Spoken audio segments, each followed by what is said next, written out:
Olá, estamos iniciando Folha na TV, pela TV com Maceió, TV Maceió Agora, Rádio Maceió Agora e todas as redes sociais, além de mais de 20 aplicativos para você assistir no seu smartphone. Uma realização do jornal Folha de Alagoas, um público estimado de mais de 500 mil pessoas. O nosso entrevistado de hoje é o deputado estadual e pré-candidato ao Senado, Rodrigo Cunha. Deputado, seja bem-vindo mais uma vez. Bem, eu quero agradecer a oportunidade de estar aqui falando para esse público diversificado, né? Não só da televisão, mas da internet, do rádio. Eu sei que a mensagem vai chegar da forma como estamos conversando aqui, isso para mim é muito importante. Já não é a primeira vez e pode ter certeza que sempre que for chamado, terei o maior prazer de estar aqui. Deputado, existia uma grande expectativa em torno da sua decisão política. A que cargo concorreria esse ano? Se deputado federal, senador, governador, o senhor já definiu, inclusive anunciou que será candidato ao Senado. Por que essa escolha? Por que não ao governo, por exemplo? Bem, deixa eu fazer uma história, contar uma história aqui. Dizer no tempo como é que eu cheguei nessa decisão.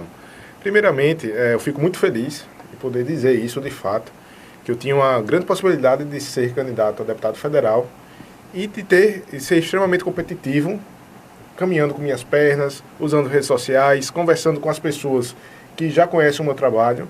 Isso para mim é uma simbologia enorme, porque todos nós sabemos que para ser eleito aqui em Alagoas, muitas vezes tem que se gastar milhões. Então estou falando aqui de um cargo de deputado federal, que é um cargo muito cobiçado, que tem apenas 9 vagas aqui no estado. Inclusive para mim teria uma simbologia enorme por representar uma cadeira que minha mãe já sentou uma vez. Então para minha família isso era importante. Então, ao abrir mão disso, de disputar um cargo extremamente palpável, há uma demonstração, e isso aqui não fica apenas no discurso, que eu não entrei na política para ser mais de um mesmo, nem para me apegar a um cargo, a um mandato, não é isso. Eu entrei na política para tentar servir de inspiração para que novas pessoas ingressem na política e para seguir por linhas que, às vezes, alguns abrem mão por querer se acomodar e ter ali e ser um eterno deputado. Então, essa foi a minha visão. Daí, começou a surgir uma outra possibilidade. Internamente, eu já tinha decidido isso, que não iria disputar um cargo de deputado federal, porque a população exigia de mim coragem. Então, uma coragem para disputar a um cargo majoritário. A princípio, busquei esse espaço dentro do meu partido, principalmente depois da desistência, não desistência, na verdade, depois que o ex-governador, Teotônio Vilela Filho, disse que não seria candidato. Ele nunca disse que era candidato, mas ele chegou a dizer que não seria candidato ao Senado. Caso ele fosse, o senhor não iria? Porque só há uma vaga pelo partido. Quando ele manifestou isso, internamente, busquei o presidente do meu partido e, na época, o presidente atual é o prefeito Rui Palmeira. Ele tinha outras possibilidades de compor uma chapa para Senado. Internamente, eu disse a ele que queria brigar por um espaço na chapa a ser formada, sendo candidato ao Senado Federal. Então, a partir daquele momento, já demonstrei a minha vontade, era essa. Há quanto tempo isso, mais ou menos, Rodrigo? Eu acredito que há uns 5 meses. Então, essa decisão, essa vontade de ser candidato ao Senado, não é de agora? Exato, é desde janeiro. Então, vim trabalhando isso internamente. Tinha mais 2 outros candidatos também, e só dos 3 ficariam 2. Então, isso sempre foi demonstrado por mim internamente. No começo de abril, acredito que foi em abril, antes de abril, fevereiro, março, foi em março. Acredito que em março, o prefeito, Rui Palmeira, que é presidente do PSDB, ele analisou o cenário, percebeu que ainda tem muita coisa a ser feita por Maceió, um compromisso que ele tinha assumido com os maceioenses há menos de 2 anos, e resolveu continuar onde ele está, prestando o serviço aos maceioenses. E, de uma forma extremamente coerente, vai seguir até o final do mandato. E aí abriu uma lacuna. Lacuna essa que me fizeram um convite de disputar um cargo de governador nesse estado. Então, com qualquer situação, eu encarei de uma forma séria. Não disse que não, mas muito menos que sim. Eu disse, deixa eu analisar a situação.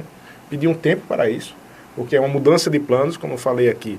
Eu tinha um direcionamento a ser dado, o direcionamento de buscar o Senado, e chegou uma nova proposta, eu coloquei na mesa, verificando os prós e os contras, o que verificando meus princípios, verificando a minha capilaridade, o que foi que me trouxe a esse momento atual. Tudo que envolve uma candidatura, né, a um governo, né, naturalmente. Imaginando o se der errado, imaginando o se der certo também, e sabia que ia ser de fato uma campanha disputada.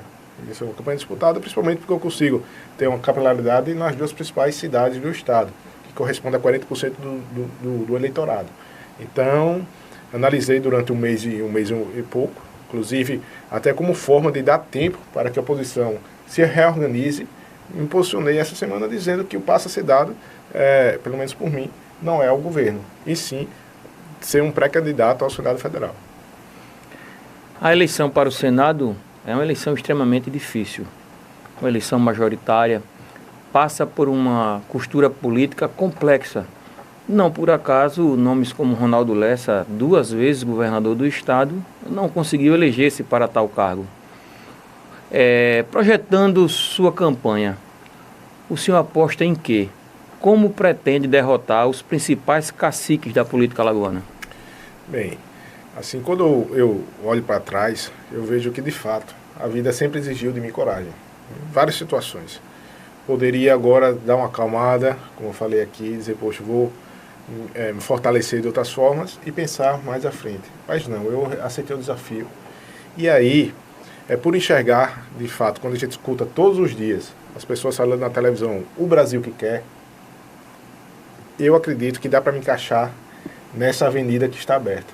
E dizer, olha, existe uma situação aqui em que eu tenho algumas características essas que eu vou tentar passar para as pessoas e ser uma opção para os alagoanos. A minha parte, em buscar uma renovação na política, em buscar dar uma opção séria de alguém que tem princípios, que tem uma história já bem conhecida e que tem ainda uma longa vida pela frente, vai ser colocar como sendo uma opção para as pessoas que querem mudança. Então, isso aqui para mim ficou muito claro de que eu irei fazer minha parte como alagoano.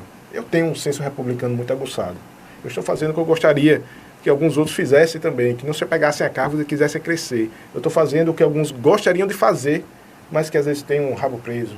Gostaria de fazer, eu estou fazendo aquilo que alguns deveriam fazer, mas alguém coloca um pé para que ele não cresça. Ou seja, tem dono, tem cabresto, e isso eu não tenho. Então eu entrei na política de uma forma extremamente legítima, não tenho amarras, e é por isso que eu estou indo para um desafio que é enorme. É um desafio grande, eu sei contra quem eu vou estar competindo. Eu não vou fazer uma campanha contra A, contra B, contra C. Eu vou fazer uma campanha a favor das pessoas. Diferente. Então, o que eu conto para chegar lá são com os eleitores. Então, essas pessoas que dizem que querem um Brasil diferente, que querem que Alagoas... O senhor aposta na mudança? Aposto numa mudança. Nessas pessoas que querem... Os eleitores querem essa mudança, deputado? Olha, eu acredito que sim. Eu acredito que nós estamos num momento em que a informação chega. Por exemplo, essa transmissão, a gente conversando aqui, você falou quantidade de pessoas que vai ser atingida. Conversando antes de entrar aqui, disseram que pode atingir 500 mil pessoas. Então, olha só, esse momento agora que nós estamos vivendo. Isso há 4 anos atrás era difícil. Há 8 anos era impensável. Então, o que chegava primeiro era o jornal. As pessoas ficavam sabendo a notícia pelo jornal.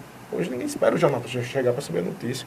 Eu sei que é um momento também que há muitas fake news, né, notícias sendo fabricadas, mas eu acho que esse lastro de credibilidade, principalmente pela relação que eu tenho com a imprensa, e o maior apelo que eu faço é isso, aos jornalistas que quiserem publicar qualquer coisa sobre o Rodrigo, antes liga para mim. Então, só confirma ou não confirma e faça. Eu acho que a responsabilidade do bom jornalismo pede isso. Então, você pode se achar que eu fiz alguma coisa errada, mas liga. Se achar que eu estou fazendo certo, liga, confirma um fato, porque há uma responsabilidade, e aqui eu já ultrapasso o jornalista, porque infelizmente, com a democratização da internet, muitas pessoas criam sites e aí publicam notícias sem ser jornalista, sem ter sequer aptidão para isso, e acabam jogando em grupos de WhatsApp, que acaba viralizando, e as pessoas às vezes só leem a manchete. Então é um momento que vai ser diferente, mas é um momento que eu estou pronto para enfrentar. Considerando que o senhor seja um dos senadores eleitos, dentre os outros candidatos que se apresentam na disputa, na sua opinião, qual seria o melhor nome para ocupar outra vaga? Bem, primeiro que ainda há uma expectativa de mudança nesses cenários. Alguns que estão sendo postos hoje, pode ser que não fiquem, pode ser que surjam outros. Eu não vou aqui dizer A, B ou C é melhor, até mesmo porque eu não sei o que é que eles vão prometer. Inclusive, para mim, algo Mas que é dentro muito do importante, cenário atual, deputado? Dentro do cenário atual é o seguinte, para mim, muita gente pode chegar agora se portando como novo, mas é importante saber como vai ser a caminhada. Se essa caminhada ela é feita de campanhas milionárias, ela é feita com intermediários pagando para ter retornos em votos, começa errado, começa já enferrujado. Então, eu não tenho hoje um nome para dizer que é você, olha, esse é o melhor candidato, esse não é o melhor candidato. Eu vou criar minhas próprias características, vou inclusive fazer propostas de trabalho, o que vai acontecer se o Rodrigo for eleito ao Senado Federal, o que é que eu vou propor às pessoas. Então, o momento agora foi de decisão, agora eu vou dar uma mergulhada, vou internalizar como vai ser feita essa proposta para que, de fato, convença os alagoanos de que eu serei, sim, uma boa opção para quem quer renovar na política aqui em Alagoas. Então, hoje uma pergunta. O senhor irá fazer uma dobradinha com o senador Benedito de Lira ou seguirá sozinho rumo ao Senado? Bem, primeiro é importante deixar claro, eu não sou o presidente do partido, eu sou uma peça do partido. Então, existe hoje uma composição feita pela presidência, pelo diretório do PSDB, presidência essa que é do prefeito Rui Palmeira, ele tem compromissos com outros partidos, está sendo rediscutido isso agora, porque de fato é importante encontrar um candidato a governador. Todas as energias estão sendo postas a isso. Inclusive, eu vou me envolver também para buscar um candidato a governador que seja competitivo e que possa alimentar dois lados aqui nessa democracia aqui em Alagoas, que é necessário. Existe algum nome em vista? Não existe ainda. Há muitas sondagens. O momento dessa semana é para isso, para que se possa buscar um outro nome e apresentar como sendo a opção alagoana. Por falar nisso, num possível nome, numa entrevista para concorrer ao governo do Estado, numa entrevista aqui conosco, o senhor disse que seria muito ruim para a democracia se não houvesse uma disputa ao governo do Estado. No momento, ao que parece, caminhamos para isso. A oposição não conseguiu ainda viabilizar uma candidatura, é fato. E, em virtude disso, a eleição caminha para um WO. Como o senhor sabe, é uma expressão utilizada quando apenas um competidor comparece ao campo de jogo e, portanto, é considerado vencedor. Deputado, realmente teremos um WO na disputa ao governo? Bem, eu torço e me empenharei para que isso não aconteça. Como eu falei, é ruim para a democracia, é péssimo. Primeiramente porque o governador ele vai para uma reeleição. E é importante que ele volte a visitar o Sindicato dos Médicos, que ele volte a frequentar a Associação dos Construtores, que ele volte a ir nas universidades e assuma novos compromissos públicos. Então, no mínimo, para que ele possa ter mais uma gana de buscar ser reeleito. Além disso, buscar um candidato que seja competitivo, não é ser um candidato por candidato, buscar um candidato competitivo. Nós que fazemos parte da política e quem cobre a política também, acha que a campanha vai começar amanhã. Não é. Nós estamos há 5 meses da eleição. Nós temos aqui uma Copa do Mundo. O país só vai se ligar em política depois que a Copa acabar. Então, daqui para lá, muita coisa vai acontecer. Muita coisa vai acontecer. Então, acredito que nós teremos, sim, um outro nome. Iremos buscar isso. Não só algo. Mas o senhor acha que um nome pode surgir assim, deputado? Permita-me. Porque nós temos, como o senhor falou, quem milita no meio político, né, os jornalistas que atuam nessa área, os próprios políticos, eles têm mais ou menos identificado sim. Né, os principais nomes, quem poderia fazer frente a quem, a depender do cargo. E ao que parece, não surgiu uma alternativa. Como eu disse na minha pergunta, até o momento não surgiu uma alternativa e a gente caminha, a eleição do governo do Estado realmente caminha para uma eleição mais plebiscitária. Como o senhor falou, para a democracia não é bom que tenha uma disputa. Mas o senhor realmente acredita nessa possibilidade que surja um nome? O nome, na verdade, por muitos era o senhor. É o seguinte, algumas peças que estão hoje sendo colocadas como candidato a deputado estadual, a deputado federal, que estão hoje no cenário político, elas podem ser removidas. Então, vão existir conversas nesse sentido. E alguns nomes que às vezes a imprensa descarta é porque ele diz, olha, vou ser candidato a federal, e de fato ele seria candidato a federal. Vou ser candidato a estadual, e de fato ele seria candidato a estadual. Mas há tempo para isso. Uma reorganização política no sentido de viabilizar uma candidatura ao governo. Exato. Então nós temos aqui um grupo forte. Terá tempo de televisão. Terá, hoje, infelizmente ou felizmente, é o fundo eleitoral que permite se fazer uma campanha. Do outro lado, também haverá uma fiscalização dos recursos durante a campanha. Não se pode gastar ao infinito, como já foi há uma época atrás. Há um limite de gastos para governador, para senador, para deputado. Isso deve ser fiscalizado não só pelo político, mas pela própria população e pelos órgãos de controle.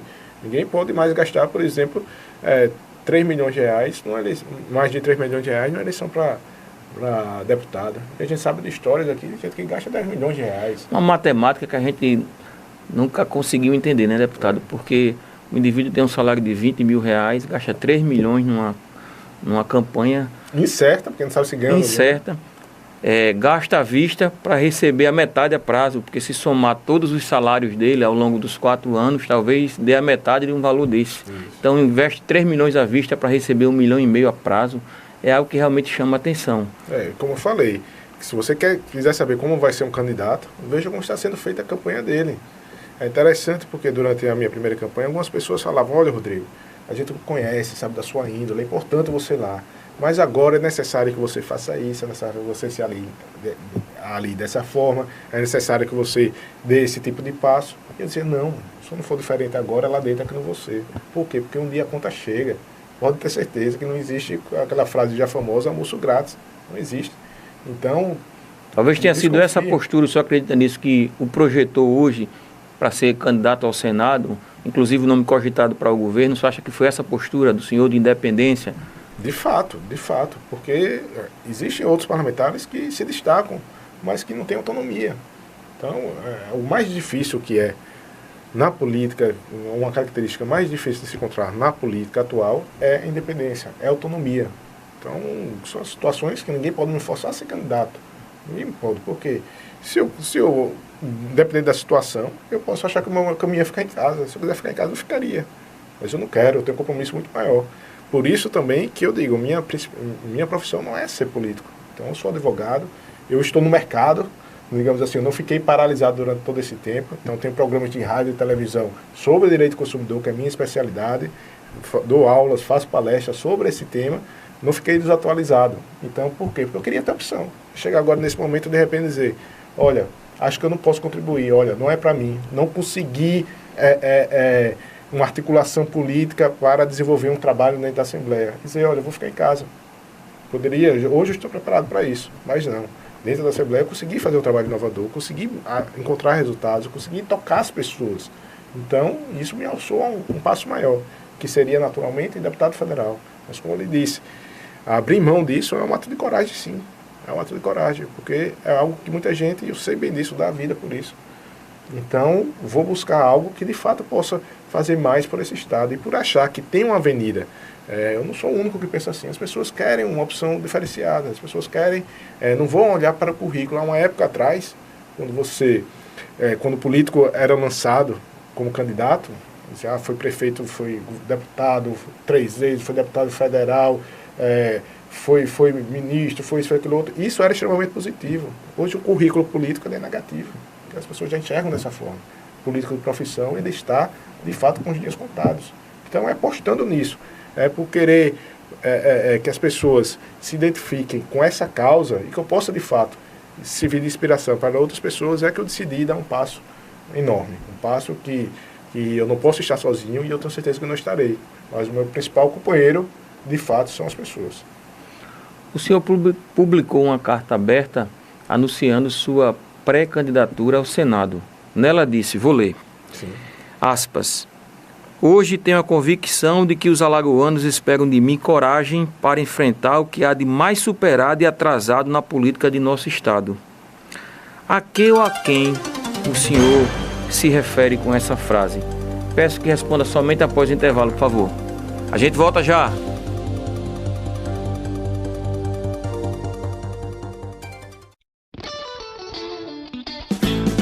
Refresque sua vida, sinta essa alegria.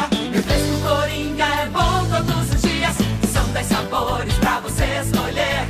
Curtir com a família no esporte ou no lazer. Refresco Coringa, você faz 1 litro usando apenas um sachê. Refresco Coringa, é rico em ferro, vitamina A e C. Refresco Coringa. Água Mineral Verdes Mares, mais uma empresa do grupo do empresário Rafael Tenório. A água é, depois do oxigênio, a primeira maior necessidade para a vida. Ela não só hidrata, mas também baixa a pressão arterial nos hipertensos. Então, cuide da sua vida bebendo água mineral Verdes Mares, a água de melhor qualidade. Lembre-se, todo caminho pode levar à venda, mas só a água mineral Verdes Mares leva a saúde até você. Instituto de Olhos de Maceió. Oftalmologia de qualidade com tecnologia de ponta. Há 20 anos, compromisso com Maceió. Estamos de volta com Folha na TV, pela TV com Maceió, TV Maceió Agora, Rádio Maceió Agora e todas as redes sociais. Além de mais de 20 aplicativos para você assistir o programa no seu smartphone. Uma realização do jornal Folha de Alagoas. Mais de 500 mil pessoas é o público estimado. O nosso entrevistado de hoje é o deputado estadual e pré-candidato ao Senado, Rodrigo Cunha. Deputado, no intervalo deixamos uma pergunta acerca de uma carta aberta que o senhor publicou anunciando sua pré-candidatura ao Senado. Vou reler. Nela o senhor disse, aspas, hoje tenho a convicção de que os alagoanos esperam de mim coragem para enfrentar o que há de mais superado e atrasado na política de nosso estado. Perguntei, a que ou a quem o senhor se refere com essa frase? O que há de mais atrasado e superado na política de Alagoas? Bem, eu acho que é daí que vem o meu maior estímulo. É, de fato, tentar criar uma ruptura nessa forma como a política é feita aqui no Estado. Quando eu falo em atrasado, eu vou falar aqui principalmente para quem mora no interior. São aquelas pessoas que vão trabalhar e quando voltam o carro está com adesivo e ela não pode tirar o adesivo, porque ali tem um prefeito que vai dizer, você tem que votar em fulano de tal. Vai ter situações de pessoas que vão achar que tem que votar em quem o vereador está dizendo, porque ele conseguiu o remédio que ela precisava. E não é bem assim, porque a função do vereador é justamente fazer com que não falte remédio. Então é quebrar, tem uma quebra de fato com essa forma tradicional, até isso falar é ruim, tradicional, de que a política é feita. Então muita gente acha uma ruptura nesse modelo. Muita gente acha que é besteira, que isso daí não existe, que eu vivo num mundo de contas, de faz de contas, mas disseram isso também há 4 anos. Eu fui o deputado mais votado desse estado. Ninguém botava fé nisso. Dizem agora da mesma forma, independentemente do resultado, eu vou fazer o que eu acho que deve ser feito. Então, quando eu falo isso, eu quero dizer, eu estou disposto a colocar o alagoano uma opção de ruptura com a forma tradicional como uma política velha e ultrapassada é realizada aqui, há 10, a 20, a 30 anos. Todo mundo diz que só existe uma forma de se fazer política. Eu não acredito nisso. Então, vou demonstrar às pessoas, e por isso minha campanha será unicamente dessa forma, levando comunicação e apresentando às pessoas, para que elas escolham. Então, durante todo esse período, Cícero, eu falei isso. Para a minha equipe, inclusive, por várias vezes. Porque o dia a dia ele vai até se tornando algumas situações automáticas e a minha equipe nunca tinha feito política e chegou um momento que eu tive que repetir por mais de uma vez, dizendo, olha, nós não vamos trabalhar para escolher as pessoas que vão votar em mim. Eu não quero isso. Não quero ter redutos. Não vou trabalhar para que aquele grupo específico vote em mim. Eu vou trabalhar para que elas me escolham. Não que eu escolha quem vai votar em mim, mas que eles me escolham. Quero ser sempre isso. Uma opção. Trabalhar de uma forma pulverizada, é isso que me permite, às vezes, ter uma segurança ao recusar pagar a energia de um, a recusar pagar o gás de outro, a tentar me recusar a pagar uma habilitação de alguém que está precisando. Sem dúvida, o político tem um papel muito mais importante. Exato. Então, no meu caso, eu abri mão de gratificações, eu fiz uma política de baixo custo, então, tudo sairia do meu salário. Ou iria buscar num fundo num poço sem fundo. Então, não foi essa a política que eu desenhei para mim. Então, por isso é que nós vamos, de fato, colocar para o alagoano uma opção de ruptura com a forma atrasada de que se é feita a política nesse estado. Eu já disse anteriormente, deputado, e vou repetir porque acho que é importante a gente fazer essa reflexão. O eleitor brasileiro, especificamente alagoano, está preparado para isso. para essa quebra de paradigma, né? Na verdade, um novo modelo, uma ruptura, porque não podemos negar, o eleitor é parte desse processo e responsável também por isso. O eleitor, ele tem conhecimento, acho que todos sabem, de políticos que não são honestos, de políticos que não honram o mandato e mesmo assim os reelegem. Então, o senhor acha que o eleitor está preparado para isso? Bem, primeiro, assim, eu não tenho nem como julgar algumas posturas que alguns eleitores têm. Às vezes a gente tenta convencer as pessoas pela ideologia, e conversando com alguns amigos que falam, olha, Rodrigo, você tem que ser extremamente radical e abraçar a tese do Estado mínimo, que é necessário que o Estado interfira menos, que a economia por si só seja o grande motor desse país. Eu digo, mas você sabe o que é o Estado mínimo? Aí começam a filosofar. Eu digo, não, muitos alagoanos vivem com o Estado mínimo, não tem saúde, não tem educação, já vive com o mínimo que o Estado pode oferecer. Então, uma pessoa dessa, quando chega na época da campanha, eu não tenho como julgá-la por ela se comprometer, aquele voto do compromisso, né? Porque ela depende, né? Ela vota com a barriga, tem pessoas que votam com a barriga, de fato. Eu andei esse estado, percorri esse estado durante esses 4 anos, eu posso dizer que eu conheço o estado de Alagoas. Em muitas cidades, as pessoas, o sonho delas não é, um dia eu vou ter uma moto, um dia eu vou ter um carro, eu sonho em viajar. Não, o sonho dela é comer. Ela imagina, vou trabalhar para o dinheiro da comida, vou sair para tentar comida. Então, uma pessoa como essa não tem como a gente julgar. Então, está aí a importância do papel de um político. Então, eu sei que qualidade, de fato, eu vou conseguir. A quantidade, isso aí é que nós ainda vamos atrás. Então, existe várias formas de tocar as pessoas. Tem gente que vai tocar pela barriga. Eu tenho certeza que eu vou tocar num lugar mais sensível, e não é o bolso. Muita gente, o lugar mais sensível do ser humano é o bolso. Não é, eu vou tentar tocar o coração das pessoas. Então é isso que eu estou disposto a fazer. Então eu estou preparado para tudo. Trabalhar de uma forma limpa, não vou aqui agredir ninguém, mas vou em busca de tocar os corações das pessoas.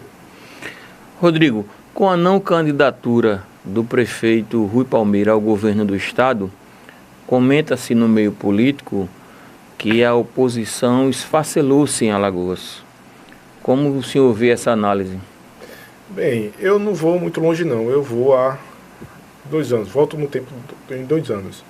Em 2 anos disseram que o PSDB iria desaparecer, há 2 anos disseram que a oposição iria desaparecer. No entanto, nas eleições, quando aconteceu, não vamos ver, vamos para a rua, bora para a urna, bora para o que importa por voto.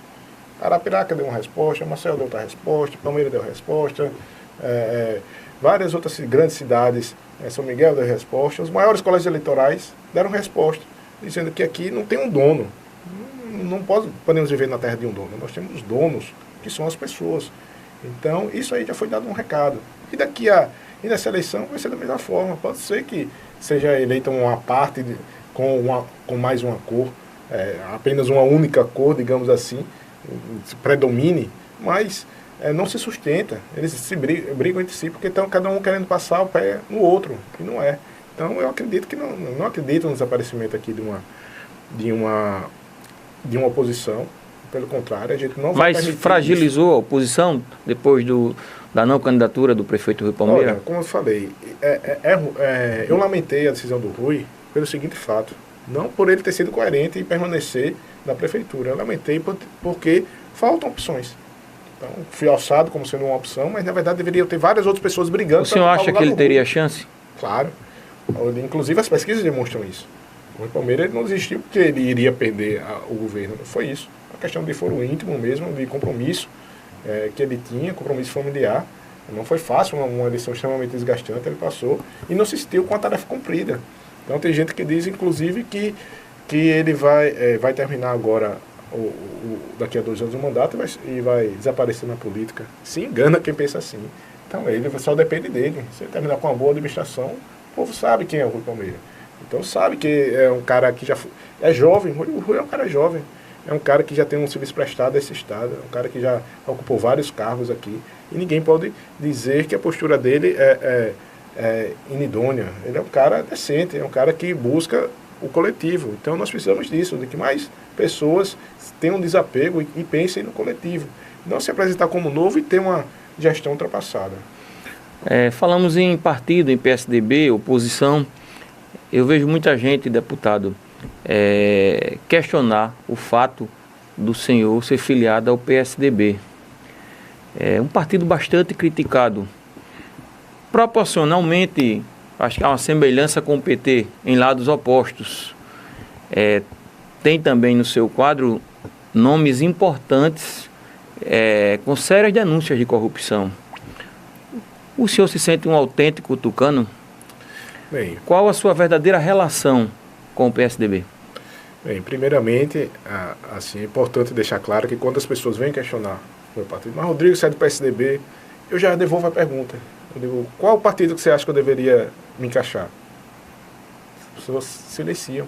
As pessoas querem, de fato, candidaturas avulsas. Ninguém acredita em partido. As pessoas, os eleitores, não acreditam em partido. Infelizmente. Porque os partidos, eles deveriam sim ter uma ideologia e seguir à risca aquela ideologia. Não tem. É difícil. O PSDB não tem ideologia. As pessoas que ingressam nos partidos, a grande maioria dessas pessoas, vão em busca de números. Qual aquele que é mais fácil ser eleito? Então, é necessário sempre essa reavaliação.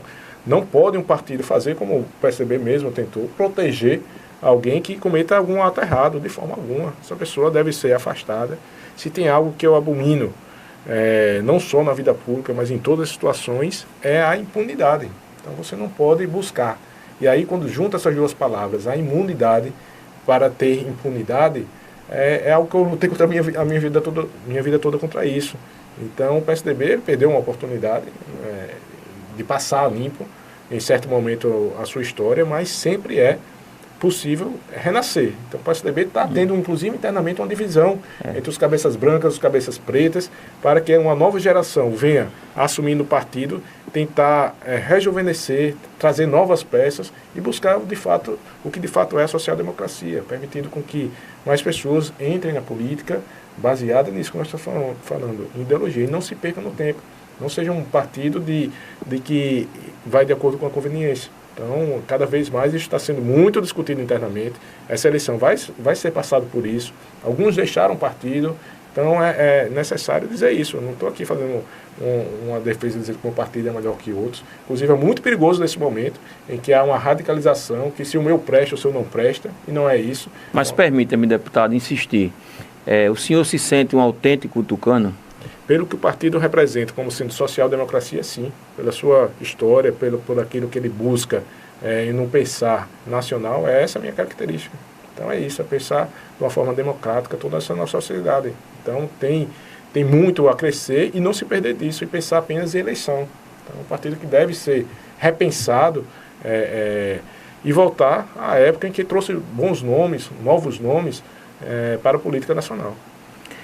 Temos um quadro, deputado, chamado Curte ou Não Curte, seguindo essa tendência da internet, né? Certo. O senhor é um parlamentar muito atuante, né, nas redes sociais, onde a gente pergunta se o convidado, ao ver uma imagem que será apresentada, curte ou não curte essa imagem, e faça um breve comentário se assim entender.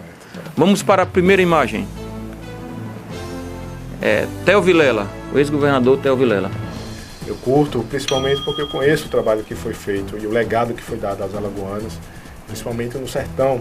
O sertão alagoano, eu acho que tem não só o Theo Vilela, o menestrado das Alagoas, mas o Teotônio Vilela, governador também, deixou um grande legado, curto. Próxima imagem. Assembleia Legislativa de Alagoas. Não o poder legislativo em si, mas a atual legislatura. Bem, do Rodrigo ou dos demais parlamentares? Dos demais, todos os parlamentares que compõem essa atual legislatura. O senhor curte ou não curte? A Assembleia Legislativa em si, como poder, eu curto. É algo extremamente importante, que tem que ser autônomo e independente. Agora, infelizmente, na média geral, pela legislatura, eu descurto. Não curte? Eu curto para baixo, eu descurto. Então, vamos para a próxima imagem. Deputado federal Arthur Lira.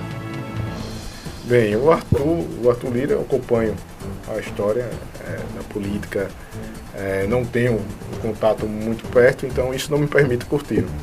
Então não curte. Eu curto. Próxima imagem. Tribunal de Contas de Alagoas. Tribunal de Contas, a gente tem que separar o que ele deveria fazer e o que ele faz. O que aí Ou melhor, está, o que não a instituição. Então isso que é importante, se é a instituição ou se o que faz ou não faz. Então o que aí está, eu discurso. Não curto, na verdade. Não curte. Não curto. Próxima imagem. Senador Renan Calheiros, possível adversário do senhor na disputa. Bem, eu também não curto. Não curte. Nenhum comentário? Não, acho que isso já explica. Não curto.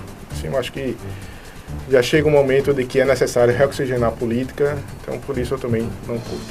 Acredita que ele seja o seu principal adversário na disputa ao Senado? Acredito que não. Acredito que o meu principal adversário sou eu. É conseguir os instrumentos necessários para tocar as pessoas. Então não vou fazer campanha contra ninguém. Vou fazer campanha a favor de muitos, que é muito diferente. Deputado, quero aqui agradecer a sua participação mais uma vez. Sempre um papo agradável, um jovem político que não tem receio, né, de prestar contas à sociedade que otorgou o mandato ao senhor. Espero que a gente possa se encontrar em outras oportunidades, sempre falar de temas importantes. Ao passo que eu deixo aqui um espaço para que o senhor possa fazer suas considerações finais. Bem, eu agradeço muito a oportunidade, Cícero. É importante falar de forma transparente aqui para as pessoas, não se esconder, ou então usar, como você falou aqui, as redes sociais, mas usar como criação de um produto. Ou você é ou você não é aquilo. Então quem cria um produto, hoje está com os dias contados, porque por mais que existam bons marqueteiros, a população não é mais tola. A população tem acesso à informação. Então você permitir isso aqui, através desse programa, levar essa informação para cerca de 500 mil telespectadores, seguidores, isso é muito importante. Então agradeço demais o espaço e sempre que for chamado eu estarei aqui. Muito obrigado. Agradeço a sua audiência, espero que a gente possa se encontrar em outras oportunidades. Folha na TV, o nosso compromisso é com a verdade.